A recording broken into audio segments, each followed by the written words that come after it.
What's going on, y'all? Zach Henderson here, and I have the pleasure of having Jen Meehan on the line. Jen, how you doing today? I'm great. How are you? I am doing fantastic. Uh, feeling even a little bit better now that we have some potential, maybe Nashville plans in the works, maybe for the distant, hopefully not too distant future. I am very excited about that. I'll be down in Nashville in a heartbeat. I promise you Right that. on. Well, we will always be happy to have you. Thank Uh, you. so Jen, you know, probably most people who follow me probably know who you are. You're a fantastic strength coach. You're a pillar in the kettlebell community, for lack of a better term. And I had the pleasure of uh, assisting with you as an assistant instructor several years ago, where I think you made your team leader debut, I did. Yes. and that was so much fun. That was so It much fun. was it was actually I did a post about that yesterday because I was reminiscing on just it was 2018 actually that we had done that, and I was reminiscing on I had my bag of tricks that I was Yes. moving around downstairs, and I'm like, oh my gosh, this was like such a fun weekend, and it was really cool to teach kind of out of the box that weekend. It felt natural, so it was great. Yeah. Yes, quite literally teaching out of the box with your Right. your box Right. of props. Yes. Exactly. So yeah, I mean, speaking along those lines, you obviously bring a very unique touch to like the coaching realm, to the strength realm, and that is thanks in no small part to your backgrounds, your profession as a teacher yourself. So maybe give us a little bit of the origin story on Jen Meehan, maybe before all of Back the in the the day. amazing feats of strength there.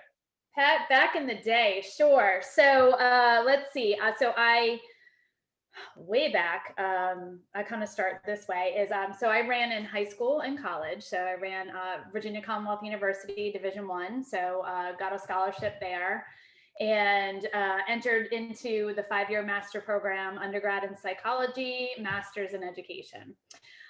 So received my master's degree while also juggling being a collegiate athlete, which I think was a huge piece of what drives. I'm obviously driven, and so that was a really awesome experience to balance both worlds, and I learned a lot doing that, and it's carried over into many parts of my life. And after college, I went into the teaching world as a 4th grade teacher, which I taught for many years, and obviously love teaching not only kids but now adults and all in between. And I always call it was like put on a show. You don't want to just be up there and writing on the board and looking at the teacher's manual, because it's kind of like, how you go through. I remember going through my first personal training certificate. It was Mm, all in the book, but what I learned in the book really, kind of it just didn't work as you started coaching. of Uh, course. yes, yes. So I had to meet the needs of all learners in my classroom, and I think that has set the stage for me now as I coach, because it is not a one size fits all approach. Hmm. And so I really try to find different ways, whether it's props, music, and so on and so on, rhymes, anything to kind of just get the basics across to people. And hopefully it sticks. It's, take it or leave it. And that's how I kind of roll. And I always tell people, I say, all my kids who are in this incredible, they are I call them my kids now, they're adults and having babies. They still come back to me and, they're like, oh, Mrs. I was Murphy at the time. Miss Murphy, I remember 8 times 7 is 56 because we used to sing it, sing all these tunes. So I, obviously have used it back then. And even just yesterday, somebody said, hey, I still remember dancing on the ceiling from a certification that you taught. So Yes, yes.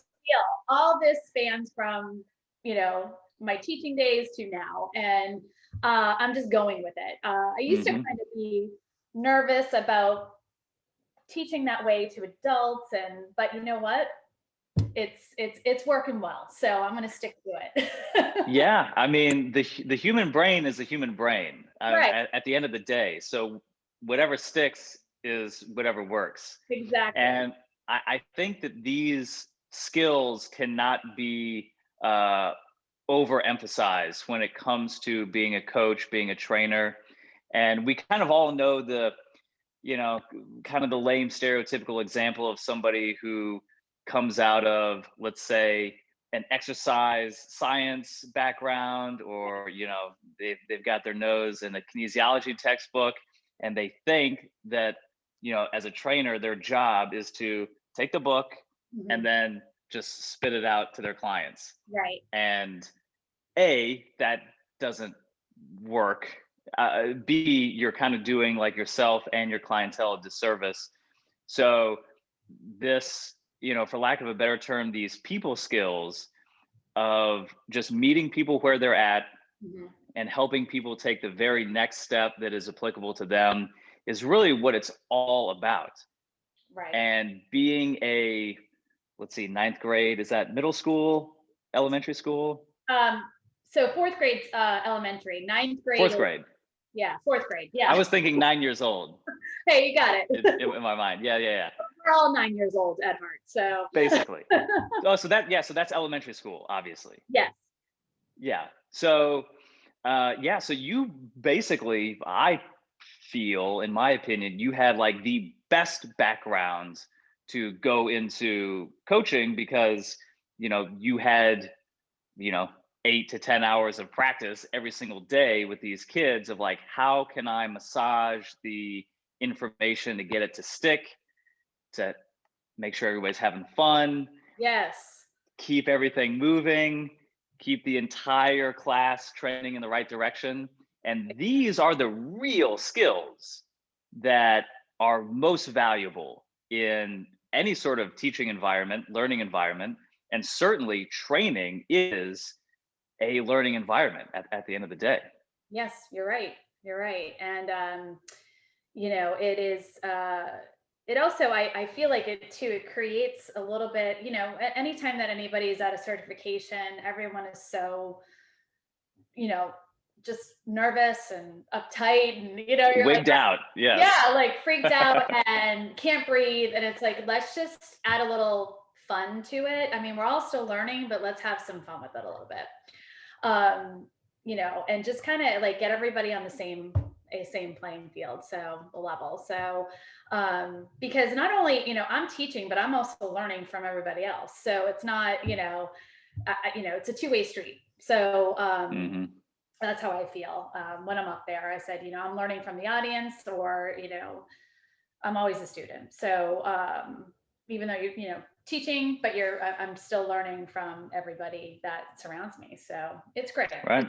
I do miss the in-person teaching for sure, and hope to get to that soon again. And but I've been, every time I walk into, I laugh. I was at the Party store, Party City, picking up balloons last week for my daughter's birthday.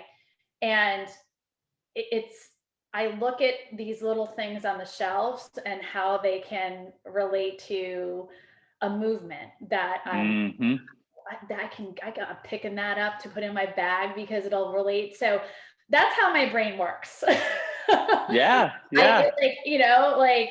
It's just a way that it's always there, the teaching, and how can something like a slinky help somebody learn, a link in like connecting the body. So Hmm.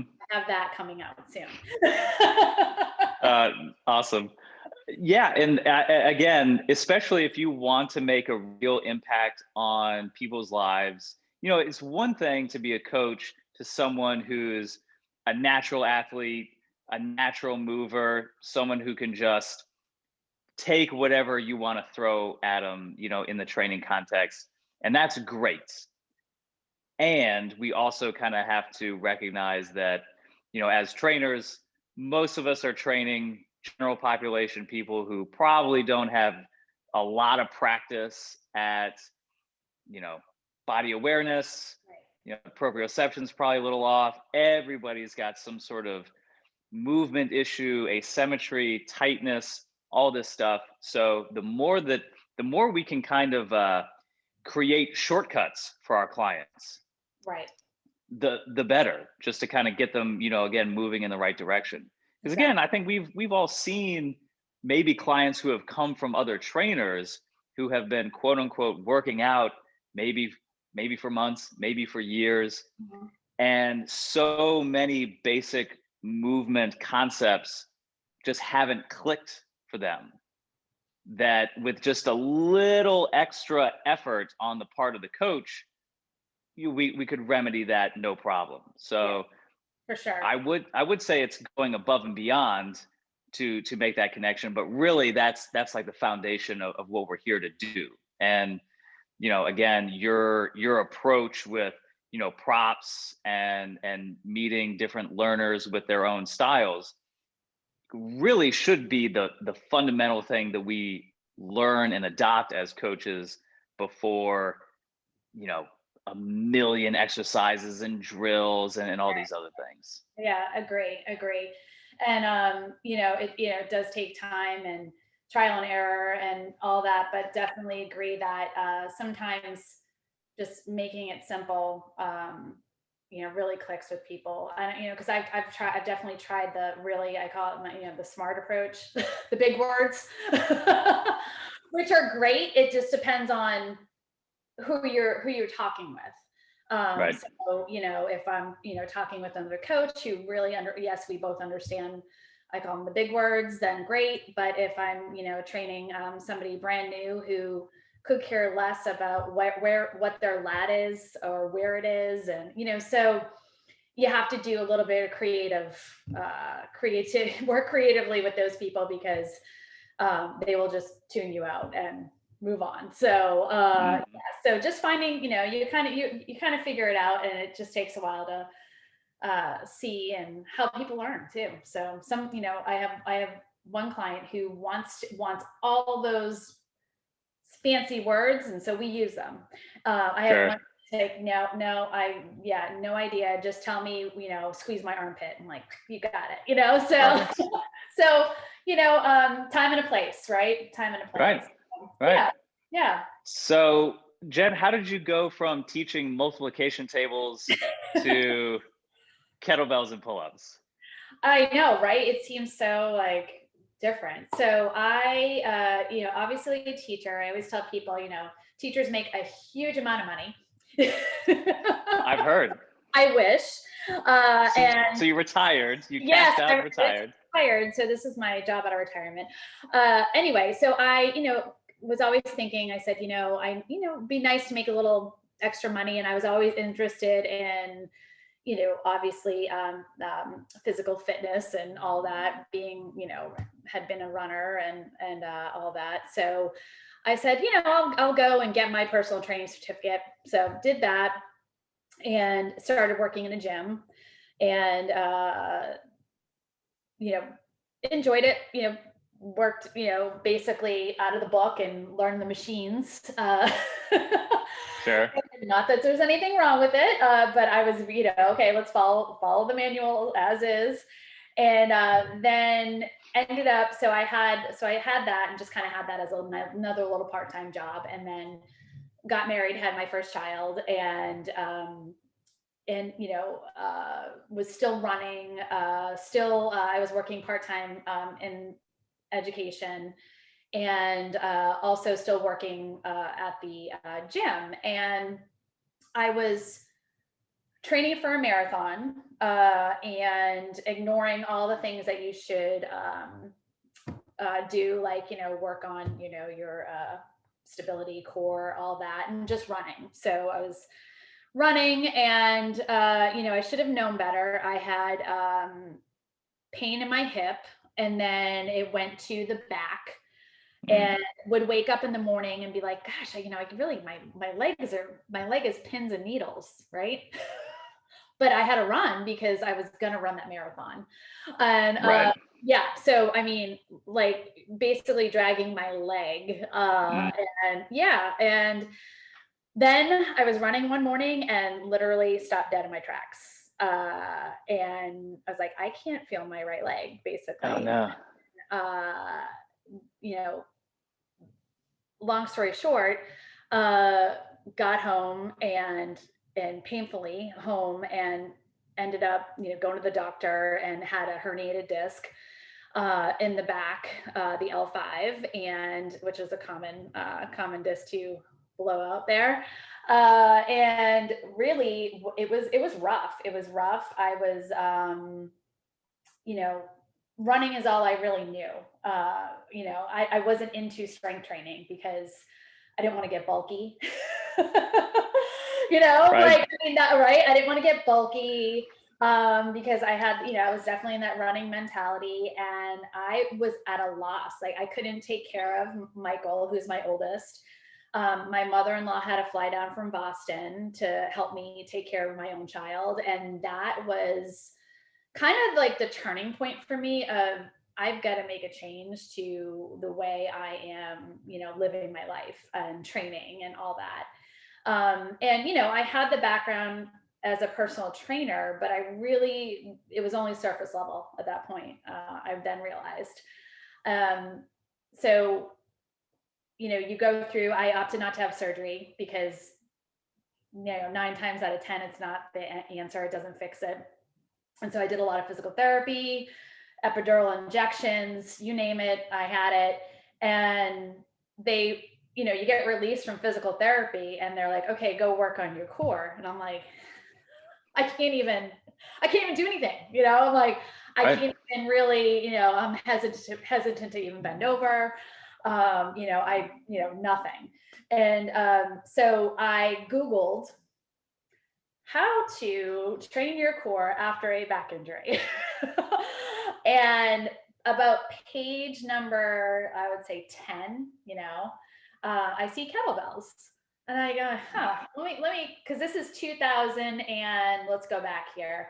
This is 2005, 2000, yeah. Okay. Wow. So this is like when kettlebells were just kind of like, even though they've been here forever, it was still, what is that thing? And, Right. yeah.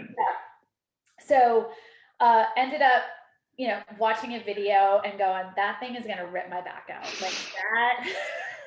I was gonna say, I can imagine, like, you're in this running mentality. Oh yeah. Your back's hurting. You're finally kind of on your own. Yeah. Yeah, a kettlebell, I can imagine, seemed like a pretty scary thing. Right. So I look at that thing. I'm like, so I already had a chip on my shoulder about kettlebells.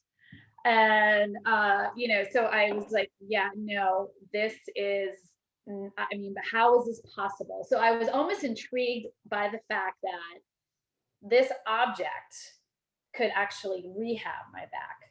So that was my little like, okay, well, I'm up for a challenge. Let's see if this will really work. So I found a trainer and went up and started working with kettlebells by basically, carries first, and was like, oh, started to kind of really feel the connections in my body and all that. And then eventually did some swinging of the bell with no pain, and basically used that kettlebell to rehab my body. And I worked with it for about a year, and then ended up going to RKC back in the day in Minneapolis and getting certified. And ever since then, have been, sold. So, Right. so that's how I got into kettlebells, is actually having an injury. So, Very cool. which is cool. And it's been super actually helpful to have, I almost, I wouldn't say grateful, but I had that injury, because I understand now when people come in and are hesitant of swinging a kettlebell, it's going to hurt my back. I'm like, I really do understand how you feel, kind of Hmm. thing.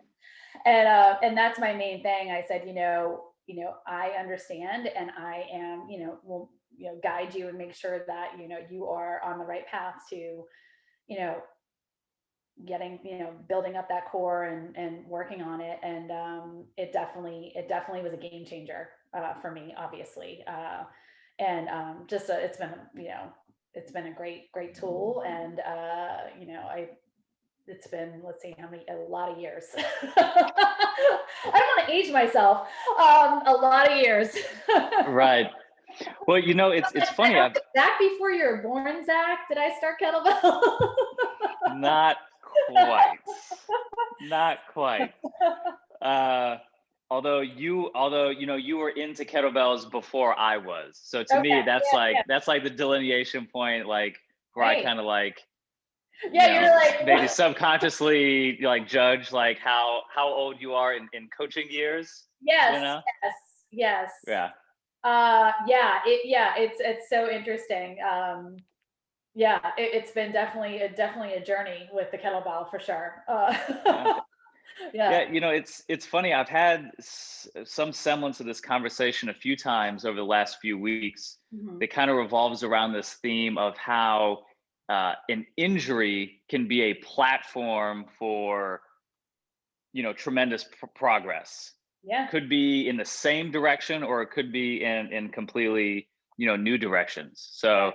you know, again, your injury in one kind of way of looking at it help to push you in this direction that you may not have otherwise found, or at least not for maybe you know way on farther down the road. Agree. So And it was not only like rehabbing, it was also getting out of the mentality that if I picked up a weight, I wasn't going to blow up into this, like, I thought I was going to be bulky, which is, again, another thing that a lot of, especially females come to me and say, I don't want to be bulky. I'm not bulky. Like, and I lift weight, but it took me a long time to get out of that mentality of realizing that strength is the best and it heals. So that's what, basically healed me, was building that strength.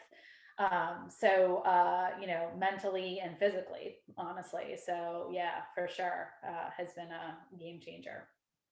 yeah, yeah, Yeah. those are the benefits that setbacks and challenges can offer us. The obstacle is the way, as it's been said Hmm. many times. And so it's really just a matter of how you take advantage of any challenge or obstacle that comes your way. So that's important in the realm of like your own training, your own evolution as a trainee, but then also speaking to your point of having that real empathy for where other people are. Hmm. Because if there's one thing that's even more annoying than a trainer who you know just kind of teaches out of the book, it's someone who can't empathize with where someone is at, Right. or maybe just in some cases doesn't really care to. So having your own journey and having a history with overcoming challenges, injuries, things like this, these are also things that add to your toolbox, add to your experience as a coach. And those are the things that you can't really get from a book, so to speak. It has to come from your own experience. Exactly. Exactly. Um, yeah. And then, obviously did strength training with kettlebells. And then I was at a certification in 2015, and I saw somebody perform the Iron Maiden, which kind of obviously sparked my interest. And I was like, you know what? I wonder if I could do a pull-up, right? Because I had trained with kettlebells and I hadn't even thought about a pull-up, because, my pull-up, again, chip on my shoulder was, the high school hang where you would hang in front of an entire audience of people and shake. And, I remember that was embarrassing, in high school. It was just kind of like, okay, you're sitting here shaking in front of everybody, in that awkward teenage phase. And I remember being like, I am never doing this again. I'm never getting on a bar. Like, this is totally embarrassing, this, that, and the other thing. And so that stuck with me. So, until in my 30s. And the fear of, I'm not getting on a bar, it's embarrassing. So it's amazing. Like, that stuff can stick with you. And so that was my first thing. I said, well, can't do the Iron Maiden. I'd have to do a pull-up. Right. So, yeah. So it took me so I remember after that certification, I was like, do you think I can? So that, once that hits you, if the question, it starts to you're like, well, what does it hurt to try? Right. So I said, and I had, I was like, I've been strength training a little bit. Let me, I'm sure this pull-up is going to be easy. Right. So I went into it with that first. So I get on the pull-up bar, expect that I'm going to I'm like, oh, I want to bust out 10 pull-ups because I've been training with kettlebells. Right. Right. So I get on the pull-up bar and nada, nothing, didn't move. And I get off and I'm like, okay, I'm not going back on that thing. This is happening again. Right. And so I was almost pissed off. I was Sure. yeah, I'm like, oh. So, and I'm like, that's it. I said, and so I remember I am going to figure this out. So that was my mission, was to, and I went big. I was like, I'm doing the Iron Maiden. That was it. I was like, that's it. I'm going to do that. I can't, I haven't tried pressing a 24K. I've never done a pistol because I always thought that was going to hurt my back, and pull up. So why not just do it all? Right. Go big or go home. Right. So, yeah. So for 2 years, I trained for the Iron Maiden and did accomplish it in 2015. But the big thing is, I after doing it, I all of a sudden, I just remember stopping after I did it. So I trained the pull up, and I'll go back to that. But I completely missed enjoying the journey to the Iron Maiden.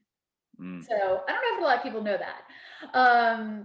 I was definitely checking the boxes because I was so almost too laser focused on making sure. I was like, I have to do this. I have now put it out there. I'm going to do this, and completely missed enjoying the journey on the Iron Maiden because I was I was so attached to the number. 24K, I've got to get, I've got to get this. What if I don't get it? It's 3 minutes of a failure, so mentally for me, that was definitely a challenge. Physically, pretty much it was okay, but mentally it was a challenge. And after I did it, it was just it was awesome to get it. But then I go, gosh, I just spent 2 years not really it dawned, it did, and this is how you learn, right? It dawned on me that I just didn't enjoy what I was supposed to enjoy. So after that, I said, you know what, I'm done. I'm going to enjoy every step of the way. And ever since then I have. So that was a big turning point for me in my training as well.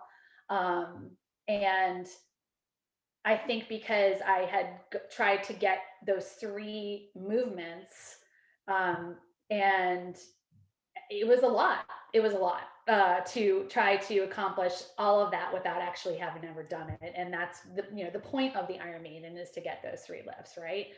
But I went into that mindset of like all or nothing. Like I'm gonna, Hmm. even training, fatigued. I was training every day. I was trying to hit the PR every day. Like it was a lot. And that's not the stuff that you see on Instagram or Facebook. Um, Right. and so I'm just like, honesty, it was definitely a challenge. And just, um, but a good, like, and you look back and you're right, every step and every time you learn something, is important in this journey. Um, and I see, and I talk to a lot of people that are going through kind of what I did, and just trying to say, hey, listen, take a step back. Don't worry about the kettlebell, the weight on the bell. Like, don't try to train like from A to Z. You got to take these steps. And sometimes you have to go through it and realize Hmm. not the best approach. And, you know, uh, so I always say I really didn't start my pull-up journey until after the Iron Maiden. I don't know. That's Yeah. that's the tricky thing about goals, Yeah. right? It's like we have something at the end of the rainbow, the pot of gold that we're going for, which is motivating in and of itself. And, achieving standards, achieving goals is all well and good. Um, but yeah, you hear this all the time, like with, you know, gold medaling athletes. It's like they win, they're at the top of the world, and then suddenly it's like, well, once you get the goal, only then do you realize that it's the cherry on top of the cake. Did you enjoy the cake? Yes, exactly. Exactly. And that was a big moment for me when I realized I was like, I just, didn't like, it was like, it was a store-bought cake, not one that I mixed along. It was, like made along the way. So, so it, Yes, yes. and it just, it really, and it, it really hit me when I remember coming home. And, a lot of my, it was funny. Somebody like, I teach small group classes, and somebody's like, "Oh, how'd you do in the Iron Man?" And I'm like, "The Iron Man?" So I was laughing. I'm going, like this whole like thing I thought was going to be like this, I go, geez, and I missed the journey on the Iron Man, and so it was interesting. And so I really recognized that, and really made a promise to myself after that I was going to enjoy training. And because for a couple years, and it's nobody, it was all, I put it all on myself. Like it was, when you're in that zone, you are, everything around you is, it was my zone. and Mm. and I was, married to the number on the bell, like married to, getting those free lifts. And it was funny because I think I missed that moment. Like when I got my first pull up, body weight pull up, I remember that, like it was like that was better than the Iron Maiden. Yeah, So, and that was yeah. crazy. It was like that first body weight pull up was like, I mean, it was like, I don't know, it was better than achieving the Iron Maiden for me. For me, and this isn't, I'm not speaking for anybody but else but me, because we're all on our own journeys. But definitely when I got that first, body weight, it was like it was like almost like all the pull up demons of past of, had just were gone. Yeah. Like the high school hang and all that, like it like went away.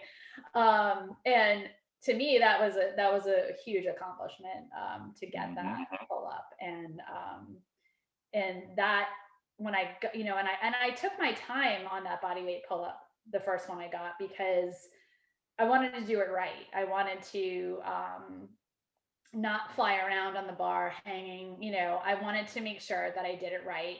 And because I spent a lot of time patterning, um, the body weight pull up the proper way, it was so much easier to, keep going with that pull up. I think if I had just gone up and didn't really go through all the work that goes underneath the bar to get over the bar, it would have taken longer to accomplish, what I have so far, because I didn't really have to strip anything back. So I really, went from A to B to C, and then added the weight and then just kept going. But at least, I was like, I really credit that time I spent underneath the bar to the accomplishment that I've had now, because I've been patterning that way since 2013. You know what I mean? So Yeah.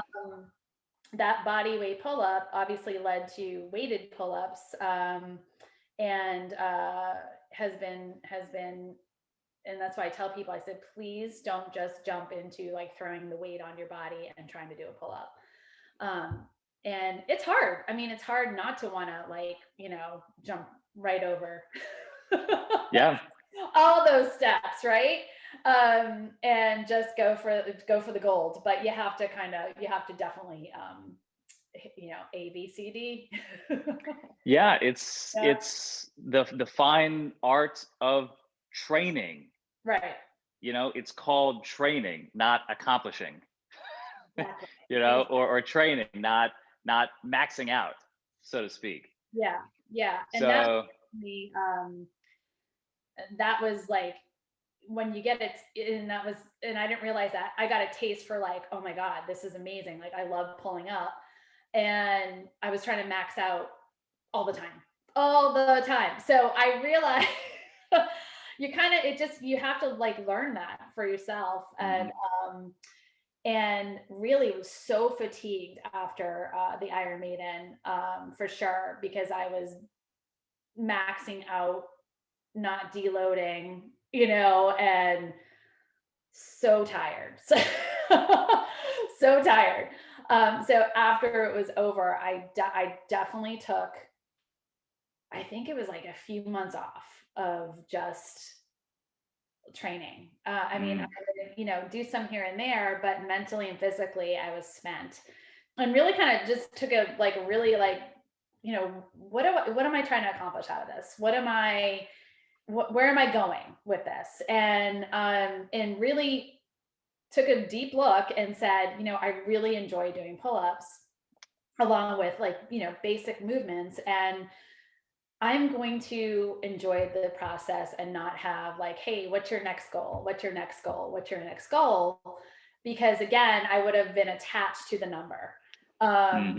So I stopped. I stopped going, I have to hit these numbers. If I don't hit the pull-ups that are on the paper, 24K times 5, if I don't hit those that day, it's going to throw me off, put me in a bad mood, because it was on paper. So I had to learn to detach myself from, hey, I didn't get any sleep last night, but I'm still going to try to hit those numbers. And if I don't, I'm going to feel bad. You go through that whole emotional attachment to the number. And so it took me a while to detach myself from the training paper, and going, it says 24K times 5, but I don't feel good today. Should I, do I do that? No, take a step back, take another rest day, and come back and see how you feel, or go a little bit lighter. There is no pull-up police looking for me. The only person I have to answer is myself. So that kind of changed my pattern a little bit with more intuitive training, of maybe I don't really have numbers on my, I mean, I write them down after I hit my pull-ups, but now it's more a rep scheme of, maybe 2, 2, 2, 1, 2. And I don't know how I'm going to feel until I actually get on the bar. So that has been a huge game changer for me in my training. And honestly, I credit that to how I hit the 40K.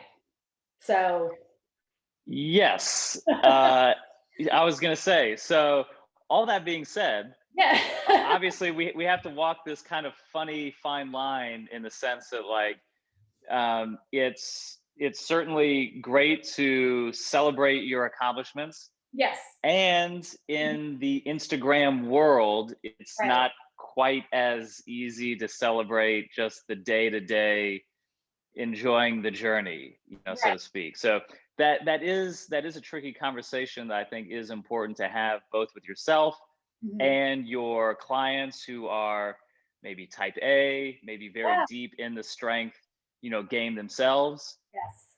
And that's something that I've struggled with myself and with plenty of my own clientele. It's like, well, if there's not the number on the paper or the Mhm. number on the calendar, then what are we doing here? Right. Right. And that's a fine question to ask, and that's a Right. fine question to meditate on, It is. because that's how you'll have to kind of face yourself in the mirror, so to speak, to reach that level of, well, what are you doing? Because I would almost rather you not train at all than to be training in a way that is mentally and emotionally detrimental. Yes. Yes. Yes. This is like a whole nother topic, right? I mean, yeah. So Right? definitely throwing that out there. And so all that to say, like, if you never did a pull up again, but you're happy with what you're doing in your physical practice, then more power to you. Right. And with all that being said, by you kind of taking this more nuanced approach with being flexible with how you're feeling on the day to day, measuring that all against your training motivations.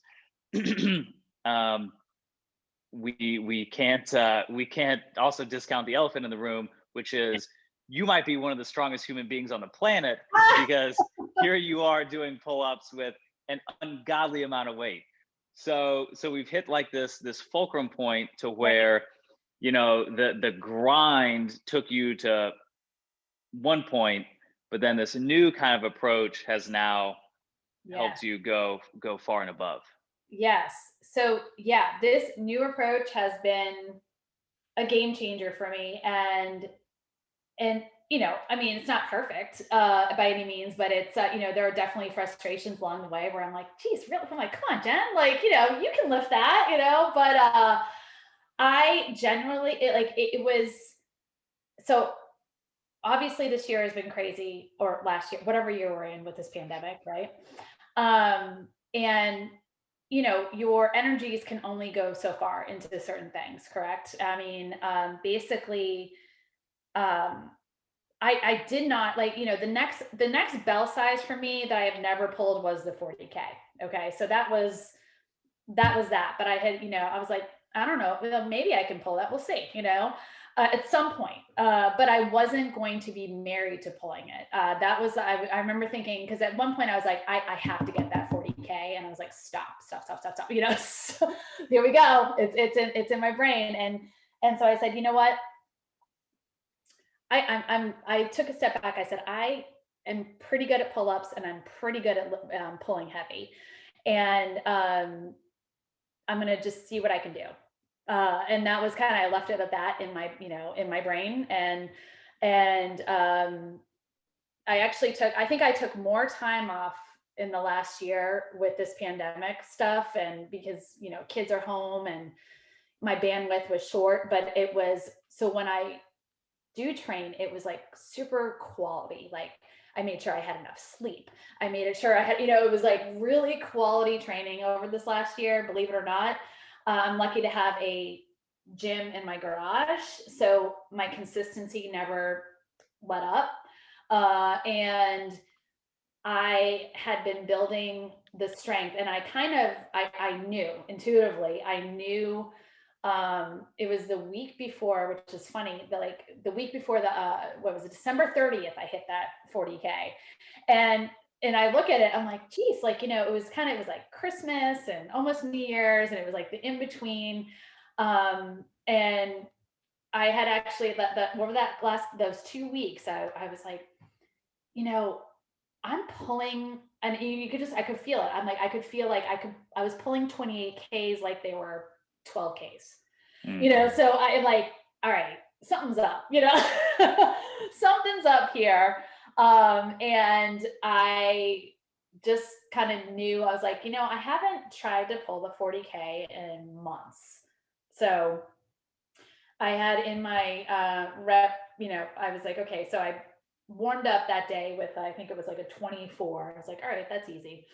And then I did a couple reps with the 28. I was like, that's easy too. And then I did the 36K times 1. And I was like, that went up like, again, like it was like 26 pounds. And so I said, what do I have to lose? This is the last rep of a 15 rep scheme, right? So I was like, what do I have to lose? Let's see where we are with the 40K, right? And I'm still a good person if it doesn't go up. Exactly. Right? So I'm like, thank God I hit the video. I'm like, it's on. So I obviously, if you haven't seen it, if you're on the, and you haven't seen the lift, so I did it. And at the end, I'm talking my way through the end of it, and I get off, and I am completely like, that was probably, besides my first pull up ever, that was one of the like unbelievable moments of my pull up career. Not because it was heavy. I mean, awesome. It was a 40K, but I felt good. I felt super strong, and it was just not expected. Like it was based off the training that I have been doing for a while, that it kind of was like, this intuitive training is paying off. Look what just happened. That was like the first thing. I'm like, this is the first aha moment for me of my intuitive training has finally paid off. That this was the first time I haven't been attached to a number. So for me, that was like the biggest game changer. And obviously, you know, was psyched. Hell yeah. And obviously congratulations, because Thank you.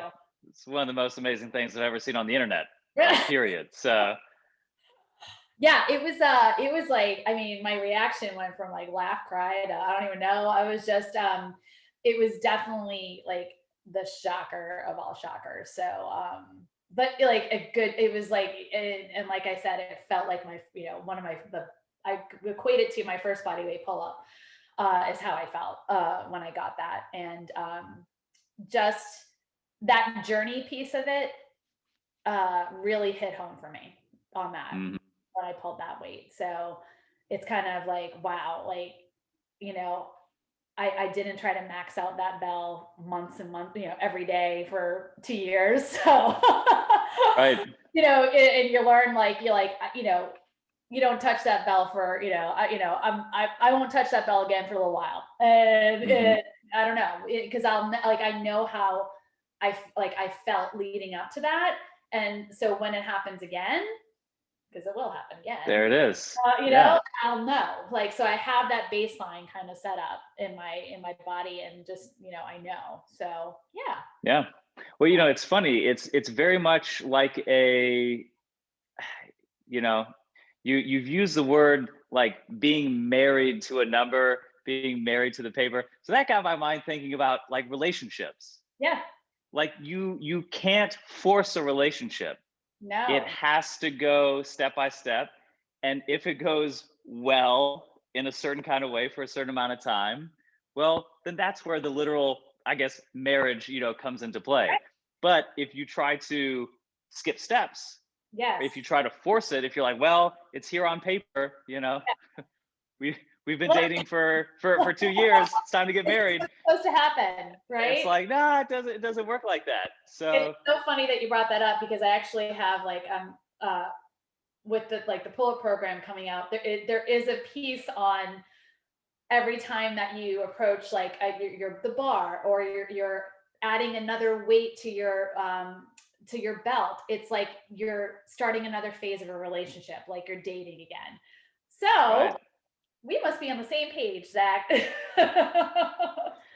Well, yeah, I mean, I think over the course of time, when training and this whole process just becomes such a part of your psyche and your career and your work, Yeah.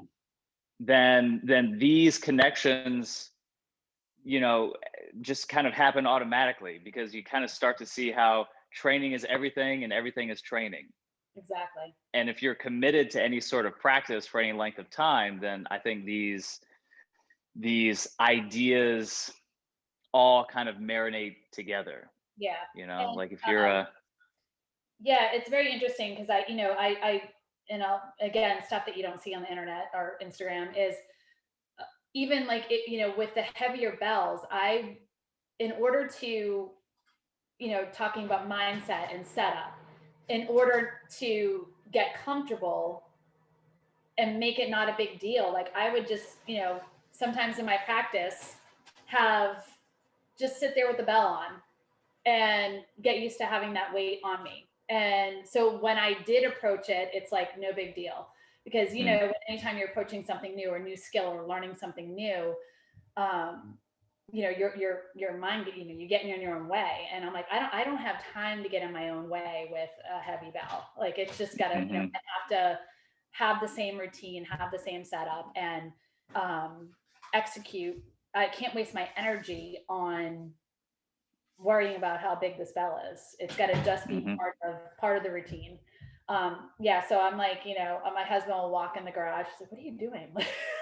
Like, just hanging out with my boyfriend. I'm developing my relationship. Right, with my boyfriend. Yes, yes, with yeah, you know, with the next heaviest kettlebell. Right. Yeah. So that's how I, approach it. It's more, hmm let's make this no big deal. And so when I spend a lot of time on that patience, the routine, the setup. And that's, I think, again, a lot of people skip that step. Like when I tried that first pull up the first time, where I was like, I'm just getting on the bar and going. That's it. Goodbye.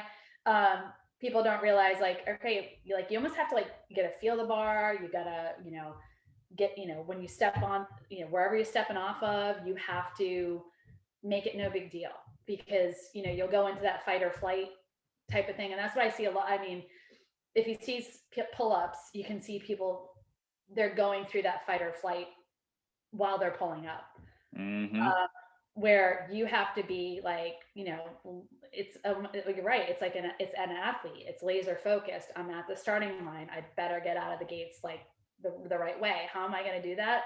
By practicing that over and over and over and over. So, I don't even think about, all I think about is executing that pull up. I'm not worried about the belt. I'm not worried about the, how much the weight is on me. It's just about from here to here, done. hmm Yeah. Yeah, yeah, all that stuff is so key. Mhm. It's amazing, and it's not really talked about enough. Our relationship with training, so to Mhm. speak, because a lot of people.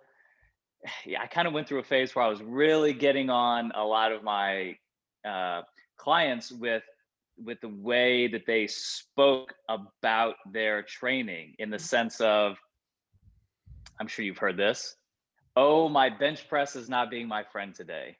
Yes. Stuff like this. I'm Yes. like, well, you're kind of being a victim of your own training, and Yes. it's all happening here.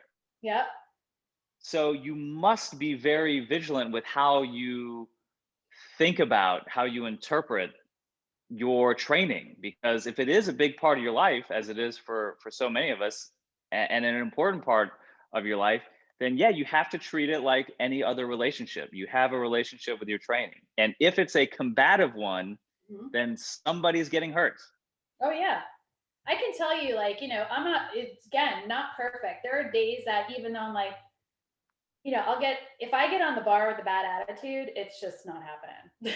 hmm Like, it's just not happening. And then I recognize it. I'm like, oh, like that mindset is always right, And you gotta, it is a game changer. Just that you're right. The negative self, you can't have like, I don't know if I can do this today. I don't know. If I start off my training that way, I'm like, like, it's not, not going to work, or, it is, it's amazing how you can talk yourself out of something very Mhm. fast. And having that, and, I see a lot of time it's like, it took me a while to get out of that too.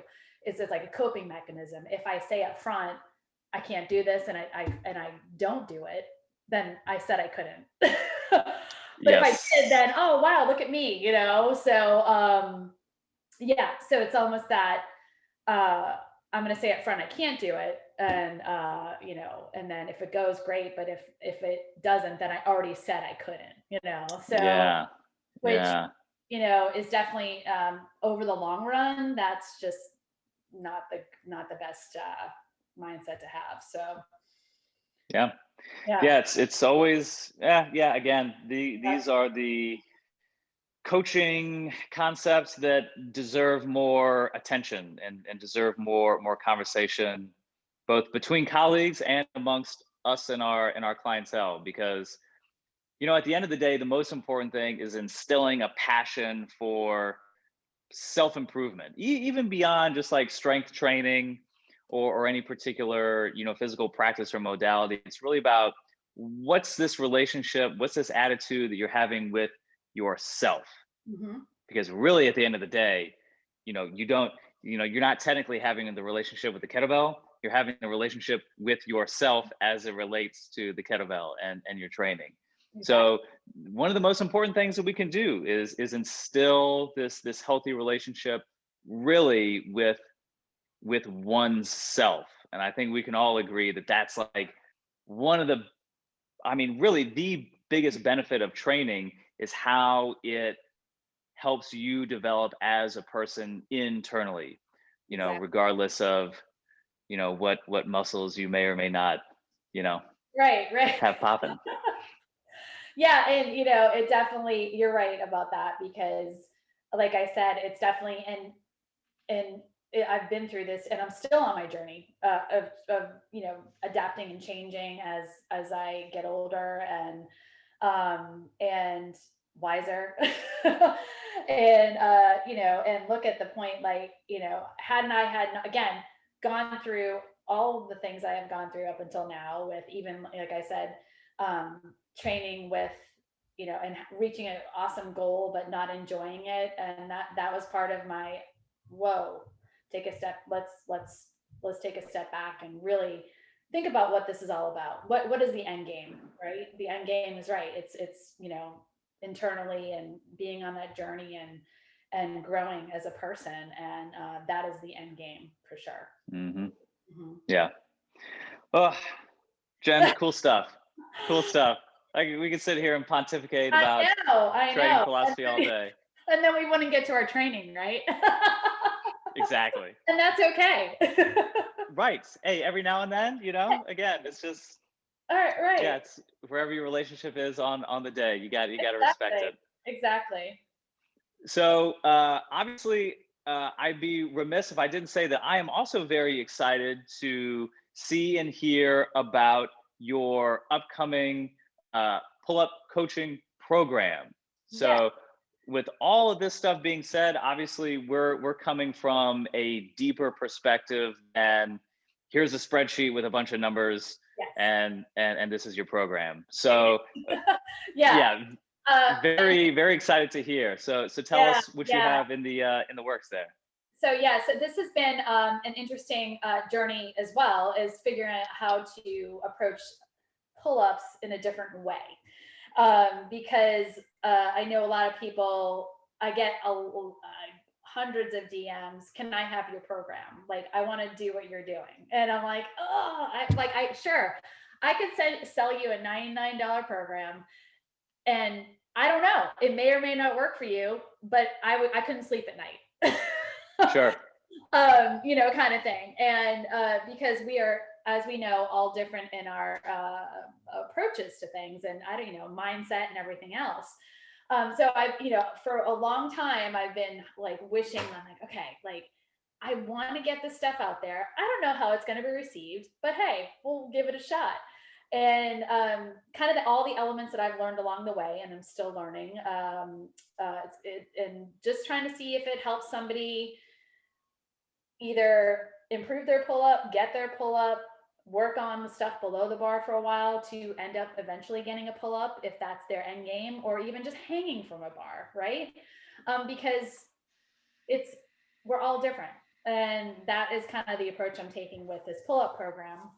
It's called Journey with Jen, and in on the you'll see it's called Planning, Patience, and Persistence. And so it'll be I'm doing a beta round, like the rough draft round on March 1st, and it's going to be a cohort type program to start. And what's going to happen is it's going to have a lot of mindset, visualization practice, technique practice for under the bar, a little bit of over the bar, like getting your hands on the bar, learning grip, using my teaching style to link and sync the body. And it'll be on an app-based program, and there'll be I have stuff recorded that will go out. I'll be doing, live Zoom as well. There'll be a lot of, interaction on a community forum that we're going to have. And I'm super excited because I feel like it is going to be, a journey for those that are either have not even attempted to pull up to those that are doing weighted pull-ups. And it's going to be, I think, a huge game changer for people that are, like we just talked about, the mindset, the setup, routine, all that stuff that may have been overlooked. And I have studied the pull-up and still studying the pull-up, and have found those things that can actually, hopefully help people succeed in their pull-up practice, as well as really it's going to carry over into anything that they do, training for life. And I tell like, this is not after 6 weeks you will have a pull-up. It's a journey. So it will continue after those 6 weeks, but for me, it's, can you commit and have consistency first, and then let's go from there. So yeah. Cool. Yeah. Well, I mean, again, that's really what it's all about. And, in today's day and age where we have, so much opportunity to help people all around the world, and we have the ability to kind of scale our skill set. These are the things, everything that you just explained, these are the things that really help move the needle and help people make, real change. Yes. Because again, anybody can just pull a bunch of numbers off the internet, but it's something special when you actually have, a philosophy and, more direct access to, your coaching questions. So that's really, really cool and inspiring to see you do it. Yeah, I'm excited. And I find a lot of times, having some accountability and just, is super helpful to a lot of people, is just, letting them know that you're there in person too, even though you're virtual, but you're still there and invested in their journey. So yeah. So if somebody's interested, how do they reach out? How does somebody get involved? Okay, so if they obviously they can, I'm on, let's see, social media, Jennifer Murphy Meehan, and they can DM me, or they can email me at jentrains, JENTRAINS @gmail.com, and they can reach me there. I also have in my Instagram bio a link tree that they can add to, they can get on the email list as well for more information. So yeah. Sweet. Or just call me. Hey, that works too. Yeah. So so I'm super excited, and I look at it like, if I can help one person or 10 or 100, let's do it. Let's get rolling. So yeah. Right on. Yeah. Well, cool, Jen. Well, it's always a pleasure catching up.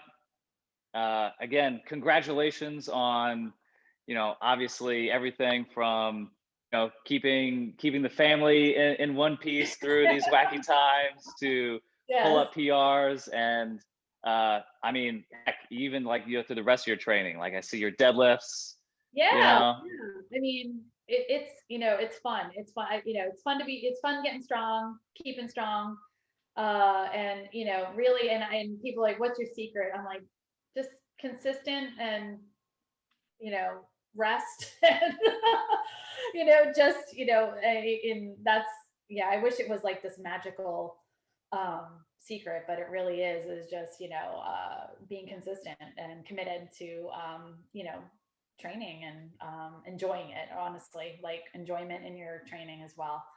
So Yeah. that's actually one of the biggest things for me is I enjoy it, like I love it. So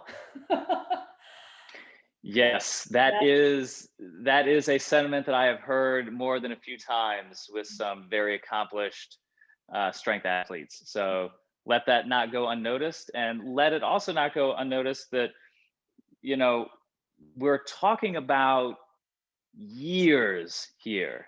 We're yes, talking about years, timetables, timelines. So years, so many of us years. want to hear the 6 week Yeah, program, the 8 week challenge, and those are nothing wrong with breaking up your training into small blocks and things like that. But right, you've got to be in this for the long haul. Really, no matter what your goal is. But if exactly. you cultivate that passion for the journey, then every day is a good day, and the prospect of committing to something for years on end isn't scary. In fact, it should be kind of exciting. Yeah, exactly, exactly. And hopefully that resonates with some people and really kind of makes them have that aha moment of their journey and looking at it as a journey and not, because like I said, I was always having the end game, and now it's like, okay, let's just keep what's down that road. Let's keep going. So that definitely has been awesome. So Yeah. Yeah. Again, it's not like you're going to stop. no, So, yeah. I was laughing. I said, somebody's like, I'm like, oh, I'm retiring now. Right. Can I retire? But yeah, I came out of retirement a couple weeks after the 40K, so we're good. Well, that's how it happens. You can only spend so many hours on the golf course, and you're like, Right, well, I kind of just want to go back to work. right, exactly. Yeah. Well, cool, Jen. Well, we will wrap it up here. And again, thank you so much for your time, for sharing your story. And yeah, we will chat again real soon. Sounds great. Peace. Thank you.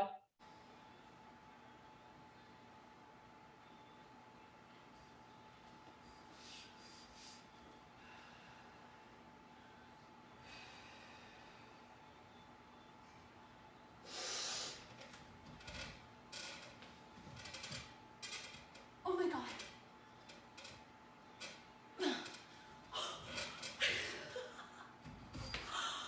Oh my God. Oh my God. I did it. Oh my God.